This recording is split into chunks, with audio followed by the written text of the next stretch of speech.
আমাদের মজুদ পারমাণবিক অস্ত্র দিয়ে পৃথিবীকে ১৫০ বার ধ্বংস করা যায়। ট্রাম্প। সম্প্রতি যুক্তরাষ্ট্রের প্রেসিডেন্ট ডোনাল্ড ট্রাম্প এমন এক বক্তব্য দিয়েছেন যা বিশ্বজুড়ে চাঞ্চল্যের সৃষ্টি করেছে। তিনি দাবি করেছেন, যুক্তরাষ্ট্রের হাতে থাকা পারমাণবিক অস্ত্রের পরিমাণ এত বেশি যে তা দিয়ে পৃথিবীকে ১৫০ বার ধ্বংস করা সম্ভব। শুধু তাই নয়, তিনি আরও অভিযোগ করেছেন যে রাশিয়া ও চীন গোপনে পারমাণবিক অস্ত্র পরীক্ষা চালাচ্ছে, যদিও দেশ দুটি তা প্রকাশ্যে অস্বীকার করছে। সিএবিএস নিউজের জনপ্রিয় অনুষ্ঠান 60 মিনিটসে এক সাক্ষাৎকারে ট্রাম্প এই বক্তব্য দেন। সেখানে তিনি বলেন, রাশিয়া পরীক্ষা চালাচ্ছে, চীনও চালাচ্ছে, কিন্তু তারা এসব নিয়ে কিছু বলে না। সাক্ষাৎকার গ্রহণকারী উপস্থাপক নোরা অ'ডনেল তখন উল্লেখ করেন যে বর্তমানে কেবল উত্তর কোরিয়াই পারমাণবিক অস্ত্র পরীক্ষা চালাচ্ছে। জবাবে ট্রাম্প বলেন, না, উত্তর কোরিয়া একমাত্র দেশ নয়, রাশিয়া ও চীনও গোপনে এমন কার্যক্রম চালাচ্ছে। ট্রাম্পের দাবি, যুক্তরাষ্ট্র একমাত্র দেশ যারা প্রকাশ্যে পারমাণবিক অস্ত্র পরীক্ষা চালায় না, অথচ অন্য দেশগুলো গোপনে তা চালিয়ে যাচ্ছে। তিনি আরও বলেন, আমি চাই না যে আমরা একমাত্র দেশ হয়ে থাকি যারা পরীক্ষা চালাবে না। অস্ত্র বানিয়ে তা পরীক্ষা না করা কোনোভাবেই বাস্তবসম্মত নয়। আপনি যদি অস্ত্র বানান কিন্তু পরীক্ষা না করেন, তাহলে জানবেন কি করে এটি কাজ করছে কিনা?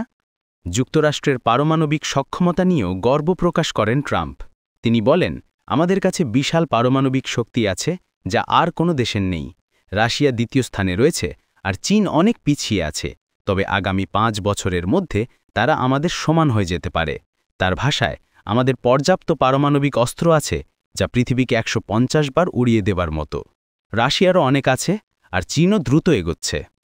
ট্রাম্পের এই মন্তব্যের পর আন্তর্জাতিক পরিসরে নতুন করে পারমাণবিক প্রতিযোগিতার আশঙ্কা তৈরি হয়েছে। বিশ্লেষকরা বলছেন, এই বক্তব্য কেবল যুক্তরাষ্ট্রের শক্তি প্রদর্শনের ইঙ্গিত নয়, বরং এটি বৈশ্বিক নিরাপত্তার জন্য নতুন এক হুমকি। কারণ এমন বক্তব্য বিশ্বে অস্ত্র প্রতিযোগিতা ও কূটনৈতিক উত্তেজনা আরও বাড়িয়ে তুলতে পারে। সাম্প্রতিক কয়েক বছরে পারমাণবিক অস্ত্র নিয়ন্ত্রণ ও নিরস্ত্রীকরণ নিয়ে বিভিন্ন আন্তর্জাতিক চুক্তি দুর্বল হয়ে পড়েছে। ট্রাম্পের এই মন্তব্য পরিস্থিতিকে আরও জটিল করে তুলতে পারে বলে মনে করছেন বিশেষজ্ঞরা। পৃথিবীকে ১৫০ বার ধ্বংস করা যায়, এই উক্তি যেমন ভয়াবহ এক বাস্তবতার ইঙ্গিত দেয়, তেমনি এটি মানব জীবনের ভবিষ্যৎ নিয়েও গুরুতর প্রশ্ন তোলে।